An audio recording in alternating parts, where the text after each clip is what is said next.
আমি তাদের প্রতি আমার পরামর্শ হচ্ছে, আপনি যেই পেশায় আছেন সেই পেশাটাকে আঁকড়ে ধরেন, পাশাপাশি মনের খোরাক হিসেবে এই ফেসবুক কিংবা ইউটিউবে অর্থাৎ কন্টেন্ট ক্রিয়েশন আপনি করতে পারেন।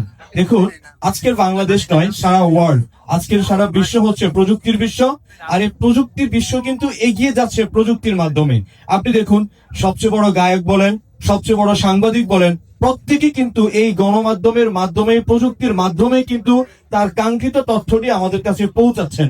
ঠিক এই যুগে এসে আপনার যদি সেই অভিজ্ঞতা কিংবা দক্ষতা থাকে, আপনি চাইলে আপনার সেই দক্ষতাকে দিয়ে আপনি সারা বিশ্বে পরিচিত হতে পারেন। তবে আমার অনুরোধ হচ্ছে, আপনার ব্যক্তিগত প্রফেশনটাকে বাদ দিয়ে নয়। বিশেষ করে যারা পড়াশোনা করছেন, অবশ্যই পড়াশোনাটা 100% ঠিক রেখে করবেন। আমি আমার একটু পরিচয় দিচ্ছি।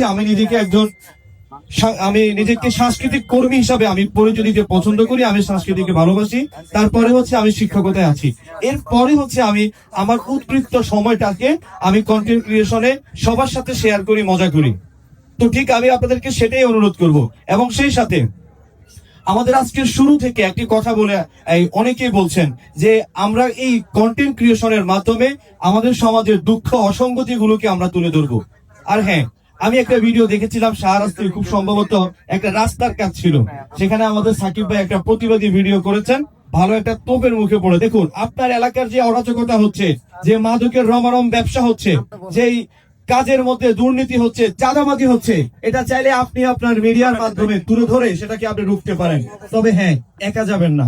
অবশ্যই যেটা করবেন, দলগত ভাবে করবেন।